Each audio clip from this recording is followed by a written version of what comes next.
Hello all, I'm Sai and in today's video I'm bringing to you my spoiler-free review of The Yogi Witch by Zorian Cross, which is a new adult Indian fantasy novel which was published last year. It has been in my radar ever since it got published and I finally got my chance to pick it up in September only, and I should say that this book did not disappoint at all. It is the debut novel of the author and I can say that for most times it does not feel like a debut novel at all because the writing is quite seasoned. It is also a standalone novel, so you don't have the worry of committing to a series in any way. So without any further ado, let's get into the various parts of the review right away.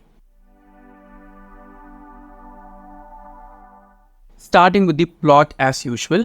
Here we follow the life story of Jay Gill, who's a 21 to 23-year-old and he's also a witch. Now the thing about Jay is that both of his parents have died in his early childhood itself. His mom died giving birth to him and his father died in a car accident when he was just 2 years old. Because of this, he's brought up by the mother's side of his family, which is white. His mother is white and his father is Punjabi. Since his father's half of the family did not accept the marriage between his parents, Jay is now brought up by his maternal grandmother and his two aunts. The thing about Jay's mother's family is that they come from a line of witches, and for all these generations, they have had only female children who have been born to them. The witching abilities have been very easy to propagate because inside this book, as per the magic system that the author follows, magic is much more susceptible to women to attain. Now, Jay seems to be the first boy in a long time to have been born into this family, and he is taught how to be a witch because he is one. Along with his witch training, he is also trained in yoga and various other spiritual and occult practices by both his grandmother as well as aunts who are well versed in them. Even though the main character's maternal side of the family is white, all of them are born and brought up in India, so they are quite Indian. The entire story is actually narrated in a style of then and now. We switch in between the childhood and teen years of Jay and what he's currently doing right now, which is the actual plot. The reason why the present timeline is going on and the plot progresses is actually explained via the story that is happening in the past. We get to know all that has happened to Jay as snippets from different parts of his life, and the lead up to the present and everything that is happening right now seems very cohesive.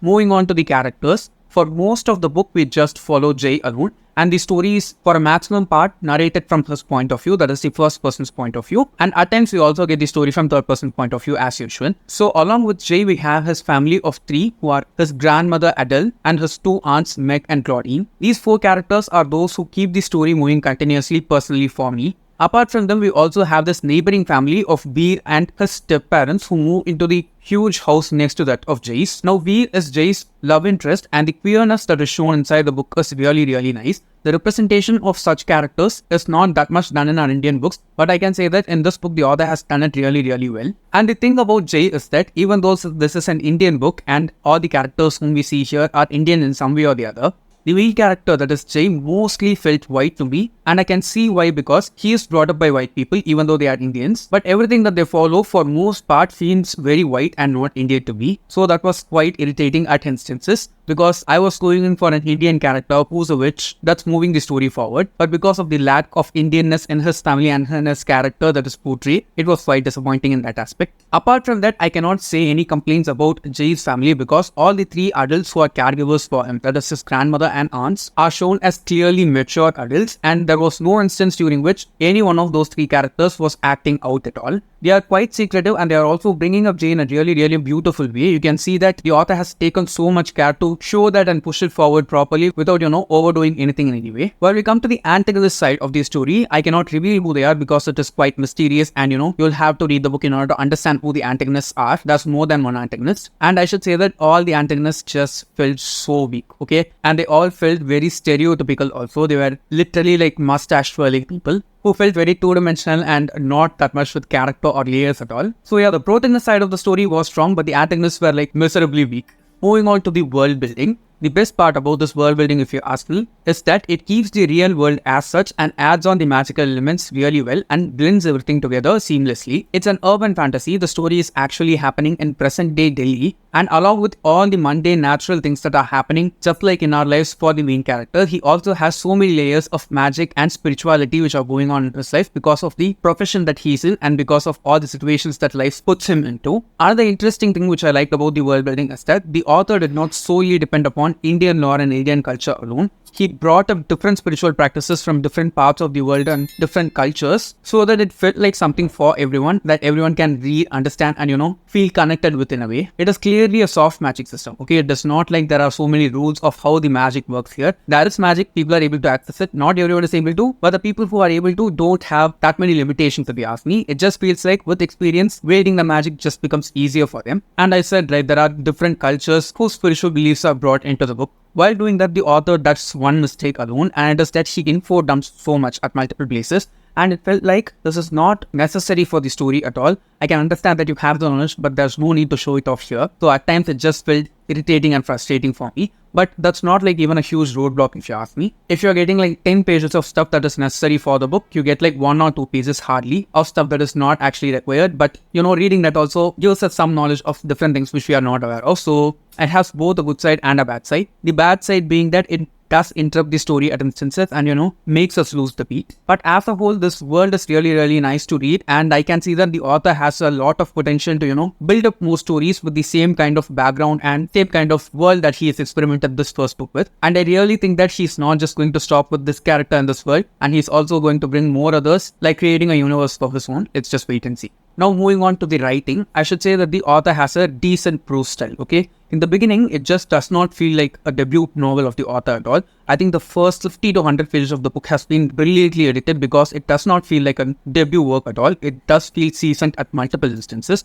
But as the story progresses on and as we get deeper into the book, there's a lot of fluff and infodom that is added here and there unnecessarily. More than infodump, I can say that there was so much fluff which was not necessary at all. I said that the story is narrated into timelines, right? The past and the present. In the present, there is not that much unnecessary stuff at all. But in the past, there is so much fluff going on, okay? And all that fluff is just dumped in there in the form of dramatic things going on, which felt super annoying. Okay, some things were utterly not necessary. Okay, we have Jay and his caregivers, that is his grandmother and 2 aunts, dancing early in the morning in their house for no specific reason. It just felt stupid, annoying, and if it is there in a children's book, I can understand it might make sense. But this is clearly an adult novel, and a scene like that was not adding anything to the story at all. It just made me frustrated and irritated, and there were such instances sprinkled across the book, which made the experience of reading the book a bit more difficult for me because I was not in here for the fluff, and that fluff was also not good. Next is the infodumps. Nearly like after 50% of the book is over, we get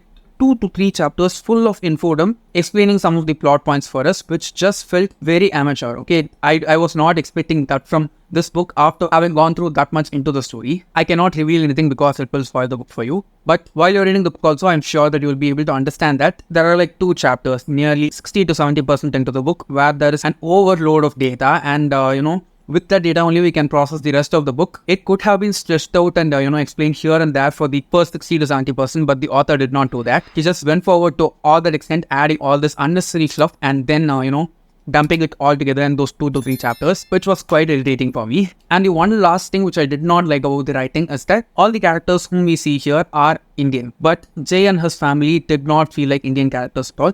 And even apart from them, there are also a few other characters who did not feel Indian, okay? I can blatantly clearly say that. If they are just characters, I would have taken them. But since the story is happening in Delhi, it is like pushed to be an Indian fantasy novel. The characters did not feel Indian. So, no matter what explanation or justification is given, that's not going to console me in any way. So yeah, these are just the plus as well as the minuses of the writing. But as a whole, I can say that for a debut novel, the writing in this one is pretty decent. And at last, talking about the pacing is not consistent, okay? It suffers because of all the reasons which I said before, like the unnecessary fluff and inconsistent infodumps throughout the book. I cannot say that these are huge things which will affect your reading experience as a whole. If you want to be critical of the book, like I am being right now, it will affect your reading experience here and there. But as a whole, I can say that the pacing is not that much of an issue. You will want to keep on flipping the pages because something keeps on happening. And there are instances during which the stakes become so much high, and the way in which the author resolves them is also really nice. The way in which he draws in different characters from different parts of Jay's life in order to make the plot progress on is also very well done. But because of that, fluff and infodumps, the pacing does suffer a bit. So finally, I can say that I rated this book 3.5 out of 5 stars. Even though it has some flaws, I cannot say that this is not a good book in any way. For a debut novel, I can say that the author has done a really good job. Compared to some other fantasy books like Samsara, which are being pushed by the market right now, this one is definitely double, triple times better. So if you want to read a good and super different Indian fantasy novel, I highly suggest you to try this one. Even though the characters may not feel that Indian, the book as a whole definitely does feel very much Indian and very much authentic. And I can also easily say that if the author writes any more books in the future, I'll definitely go forward and read them, because I like the way in which he is dealing with spiritual concepts and entangling them with the fantasy elements of the story. All the different kinds of representation in terms of religion, sexuality, parenting and all other stuff that he includes inside the story are also properly dealt by him without, just for the sake of adding them. So yeah, if you want to read this book, I highly suggest you to go forward and try it. It's definitely worth the time and it'll be a very different experience compared to the usual Indian books that we read. So yes guys, that's it for my review of The Yogi Witch by Zorian Cross. If you have read the book before, please do let me know down in the comments and let's discuss what we liked and did not like about the book without spoiling it for others. And if you want to read the book now because of this review, I highly suggest you to give this video a thumbs up and also share it with your friends. And if you want to get more content from me, do subscribe to the channel. Thanks for watching and have a great rest of your day.